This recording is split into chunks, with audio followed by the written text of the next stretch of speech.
So we really appreciate Chris, Doug, Susie, and Noah and all of them coming down to join with us today to play. It's always a blessing to hear y'all play and make a joyful sound.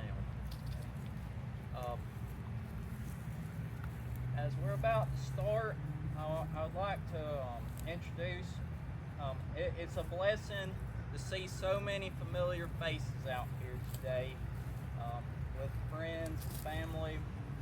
And first, I would like to open up with prayer with Pastor Neil Lanigan from Carmel Church. And he's making his way down here now.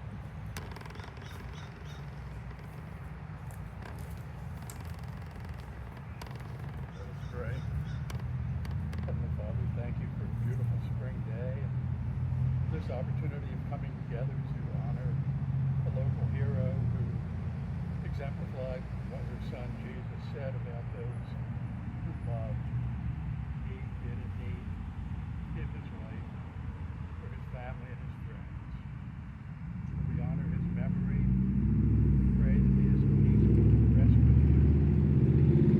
Pray all this in the name of our Lord and Savior Jesus Christ. Amen. At this time, I'm going to introduce Mr. Peter Levitt. As many of you know, he's a very motivational speaker. He goes around and portrays several characters from the past. Today he's going to be portraying Lieutenant Colonel John Pelham. Thank you. Thank you. Greetings. My name is John Pelham. I was born September 7th, 1838 in the King Creek community of Alexandria, Alabama. I was third of 8 children, born to my parents Martha and William Pelham on our family's 1,000-acre plantation. During my childhood, I was a rather adventurous little boy.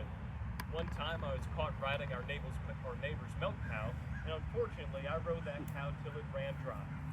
And I was scolded in the future if I was feeling rather adventurous to just only ride bulls. But education, I received some at the local schoolhouse, but also mainly at home on the farm. In the year 1856, at the request of our local congressman, and thanks to my uncle securing this, I had an appointment with West Point Military Academy. And in the same year, I was accepted at West Point for its only 5-year course. At the academy, I excelled in athletics, ranked highest in cavalry tactics, and was rather popular amongst my fellow cadets. But I had some rather interesting experiences there at the academy. One time I was kicked in the legs by a horse needing to receive medical attention, and another time I had 2 teeth pulled and 3 filed, all on the same day without any type of pain reliever. But at the academy, during my studies, I came across this book titled Cavalry, Its History and Tactics, written by a British officer named Nolan. I'd find this information later on to become of great value. See, during this time, there's rumors of war between the states and some that wanted to secede from the Union. It caused a dilemma on my hands. See, graduation was set for the spring of 1861. I regretted the circumstances which made it necessary, but I didn't see any remedy.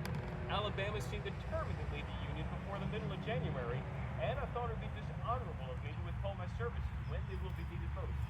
It seemed pretty hard to have toiled for a diploma for 4.5 years and have to leave without it. See, I was debating on resigning from West Point, coming back home to Alabama, and perhaps join the Confederacy in order to receive a commission, or should I stay and get my diploma? January of 1861 came, and Alabama seceded from the Union. I then wrote in a letter to the Confederacy's new president, Jefferson Davis, inquiring upon this very subject. Unfortunately, I received no word. But then I received word that I had been appointed first lieutenant in the Confederate States military without my consent or knowledge. See, I was determined to receive my diploma until Secretary of War Simon Cameron put his hand to the pen after the bombardment at Fort Sumter, April 12, 1861, commencing war between the states. The following day, he directed that all West Point cadets were to reaffirm their oath of allegiance to the United States of America But as for me and my good Texan friend Thomas Rouser, we refused, and we submitted our resignations and began our long journey back home to Alabama.